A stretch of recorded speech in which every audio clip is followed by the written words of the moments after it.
Qu'est-ce qui est sorti hier?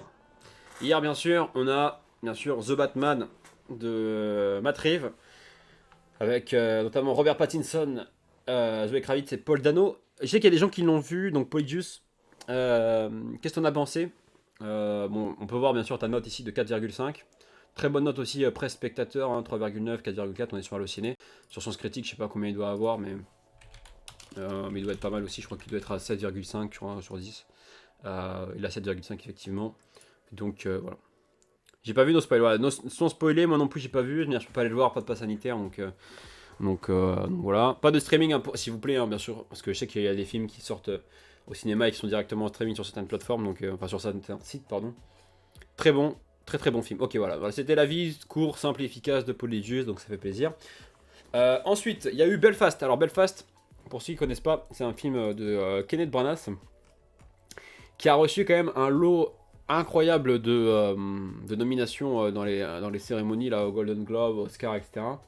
Et notamment aussi au BAFTA. Juste un moment qui est très cliché américain. Ok. Qui dure jusqu'à la fin, donc pas 5 sur 5. Ok, très bien. Attention, Batman, c'est le super-héros Batman. Tam tam. Tam. D'accord. Bah écoute, moi au Pika, je pense que des fois, il vaut mieux écrire ses rêves que essayer de faire des blagues. Je pense, hein. Je pense. À moins que ce n'en était pas une et j'ai mal compris, encore une fois. Et t'as oublié la négation. Du coup, Belfast de Kenneth Branagh,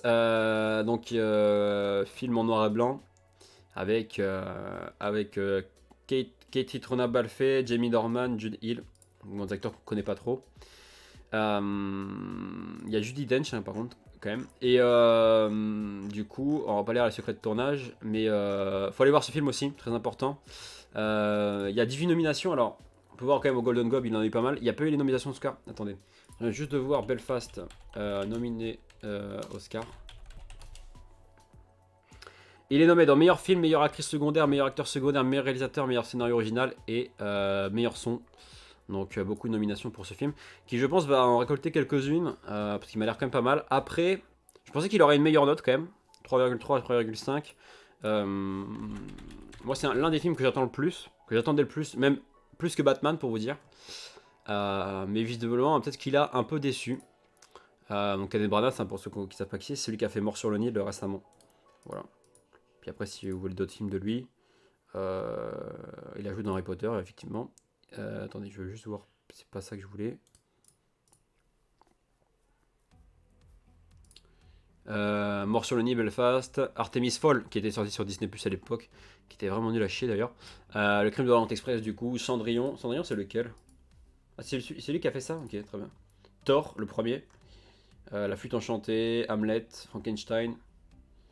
Donc voilà, qui a fait quand même quelques films avant Belfast.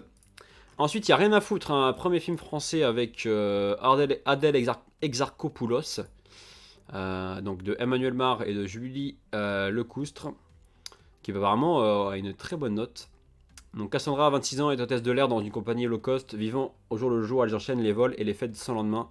Fidèle à son pseudo Tinder Carpe Diem, une existence sans attache, en forme de fuite en avant qui la comble en apparence. Alors que la pression de sa compagnie redouble, Cassandre finit par perdre pied. Saura-t-elle affronter les douleurs enfouies et revenir vers ceux qu'elle a laissés au sol? Franchement, ça a l'air sympathique. Comédie en plus.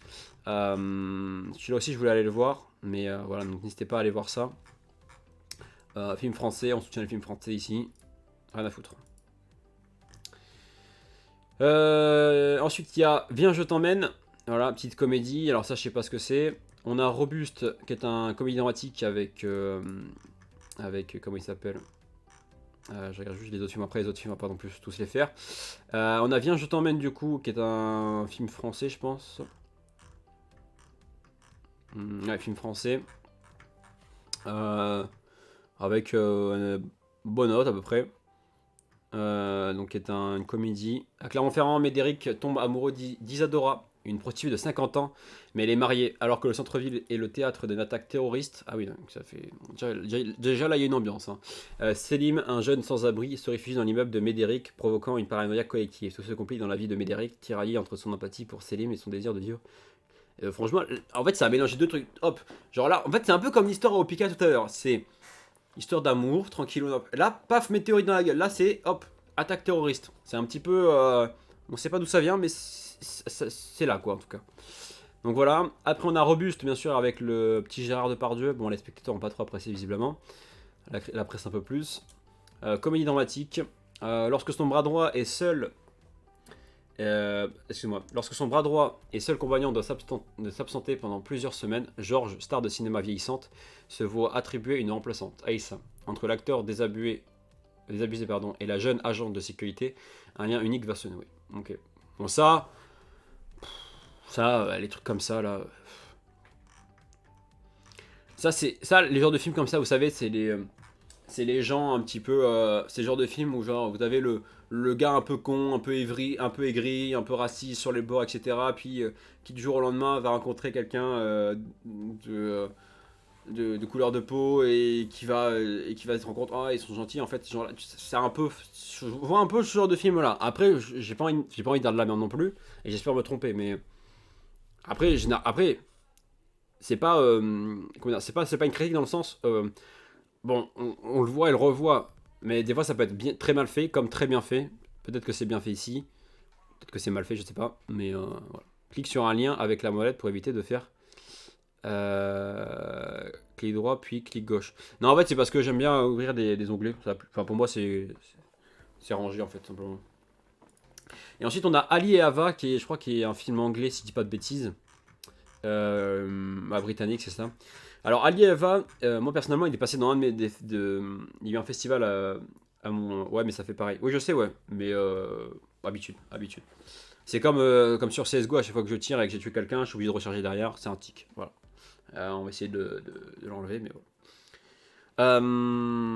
Du coup, Ali et Ava, un film britannique qui est passé dans dans un festival à côté de chez WAM. Je l'ai pas vu.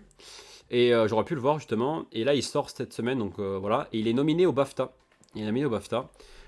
Donc j'aurais été très curieux, très curieux et je pense que je serais allé le voir. Malheureusement, voilà. Donc Ali et Ava, qui du coup raconte Ali et Ava n'avaient aucune raison de se rencontrer. Blessés par la vie, c'est leur affection commune pour Sophia, une jeune fille dont Ava est l'assistante scolaire, qui les fait se croiser. De là va naître un lien profond au-delà des différences sociales et culturelles. Voilà. Allez, le box-office, donc pour ceux qui ne savent pas, bien sûr, box-office, chaque semaine, c'est une sorte de compte-rendu des entrées qu'ont fait les films au cinéma. Alors, pour ceux qui ne comprennent pas, on a plusieurs termes. On a les entrées, donc ça, c'est les entrées. Donc, entrée, c'est simple, hein, c'est le nombre de gens qui ont vu le film. Alors, ça, c'est le total. Hein, le total, il est ici, le cumul. Voilà, et ça, c'est les entrées de la semaine. Voilà. Après, il y a une variation en hebdo, il y a le budget du film. Et il y a le nombre de copies. Alors, le nombre de copies, c'est quoi? C'est le nombre de fois qu'est disponible le film en France. Donc, par exemple, par exemple, Uncharted, il est présenté 658 fois en France. Voilà. Et voilà. Et alors, moyenne par copie, c'est le nombre d'entrées par copie, en fait. Donc voilà. Donc, s'il est plus grand que le nombre de copies, ça veut dire que ça a très bien marché. S'il est en dessous, bah, ça n'a pas trop bien marché. Donc voilà. Alors, première en tête, bah, bien sûr, c'est Uncharted. 5552 entrées. Donc, il sera dépassé la semaine prochaine, je pense, par Batman. Qui a fait un cumul de 1,5 million. Très bon score. Hein. Bon, ça, je pense que ça va augmenter. Ensuite, on a Maison de retraite qui fait quand même 385 000. Ça, c'est plutôt propre. Qui a déjà fait plus d'1 million d'entrées. Hein. Maison de retraite, Depardieu, Kev Adams, c'est un. Comment on appelle ça? C'est un duo qui fonctionne bien. Enfin, un duo. Ils sont plusieurs, mais ça fonctionne. Maigret qui arrive 3ème, ça c'est cool, 260 000 entrées. Et qui fait du coup 260 000 entrées pour sa première semaine. Mais après, bon, il n'y a pas trop d'autres films américains en face, donc il n'y a pas Uncharted la semaine dernière, si je dis pas de bêtises. Il y a encore, parce que si je reviens la semaine dernière, ça veut pas. Il n'y a pas vraiment eu de. Ici il y a eu Blacklight, mais bon, Blacklight de Liam Neeson, c'est pas un film c'est pas un blockbuster quoi. Sinon, après, on a Super Héros malgré lui de Philippe Lachaud qui a fait 169 000 entrées, cumul de 1,5 million. Voilà, bon, après, ça c'était prévisible aussi. Hein, Philippe Lachaud, ça marche toujours super bien. Ensuite, Vaillante, le dessin animé sur la pompière, qui a fait 155 000, qui a fait plus d'1 million aussi. C'est cool, hein, les films français là, ça régale. 1 million là, franchement, là ça marche très bien hein, pour les films français, c'est cool. Ensuite, Mort sur le Nil qui a fait 124 000 entrées, qui a pas encore fait le million, hein, Mort sur le Nil. Hein. Très compliqué. Hein. Un peu compliqué hein, pour Mort sur le Nil. Du coup, King, 100 000 entrées, 106 000 entrées, qui a fait 334 000 entrées. J'ai pas envie de dire que c'est pas mal, mais c'est tout. Non, je déconne, je déconne. Un autre monde, 100 000 entrées à 296 000. Pas terrible, hein, ça. Après, en moyenne par copie, il est pas mal. Hein. Il est pas mal, il est pas mal. Hopper et le hamster des ténèbres, 95 000 entrées. Je pensais que ça ferait beaucoup plus. Hein. 306 000 en cumulé. Blacklight, qui a fait que 84 000 entrées. Franchement, c'est pas terrible, ça. Hein, pour, Après, bon, voilà, quoi. Bon, Spider-Man, qui est encore hein, au cinéma, et ça, je trouve ça abusé, qui a fait 7 millions, mais bon, plus de 7 millions, moi, ça, on s'en fout. Le Chêne, qui est un documentaire, 58 000 entrées. Compagnon, 54 000. Encanto, qui a 3 millions. Vous savez, qui a dépassé le 3 millions. Très bien. Zai Zai Zai, putain, Zai Zai qui se casse la gueule. Hein. 47 000. Pas terrible, hein, ça, hein, pour Zai Zai Zai. En même temps, il y a eu beaucoup de films français aussi la semaine dernière. Hein, Donc, ouais. Les vedettes, 45 000 entrées. Putain, les vedettes, ça marche pas. Hein. Les vedettes, c'est compliqué. Hein. 330, 322. Parce que je sais plus combien il a fait Max et Léon, mais je crois qu'il avait beaucoup mieux marché que les vedettes. Hein. Tous en scène 2, bon, qui fait 2,6 millions, ça fait plaisir. Ça fait trop longtemps. Les jeunes amants, 355 000. Bon, bah ça, c'est terminé. Hein.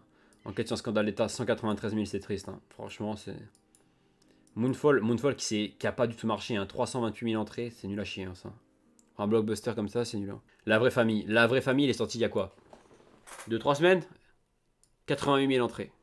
Alors que c'est un film de dingue et vous avez des films comme Maison de retraite qui fait plus d'1 million.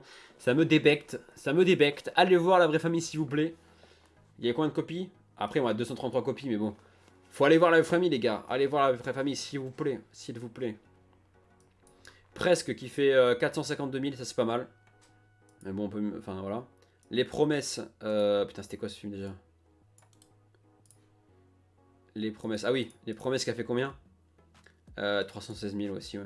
Nightmare Alley qui s'est cassé la gueule en France, hein, 300, qui a pas bien marché non plus. Et Marimi avec le film de Jennifer Lopez, tout le monde s'en bat les couilles. Qui a même pas fait 100 000 entrées. Donc voilà. Bon après voilà, hein, ça c'est des trucs prévisibles, hein, les films, voilà, comédie française, films d'animation et blockbusters américains qui fonctionnent. Malgré Mort sur le Nil qui je pensais avait fait un peu plus que ça, qui avait au moins atteint le million mais non. Mais sinon, voilà quoi, on n'est pas trop surpris par les résultats. Mais allez voir La vraie famille, les gars. Allez voir La vraie famille. Si vous avez l'opportunité, foncez. Et que vous savez pas quoi regarder au Cinoche. Foncez. Bon ben voilà pour le box-office. Hein.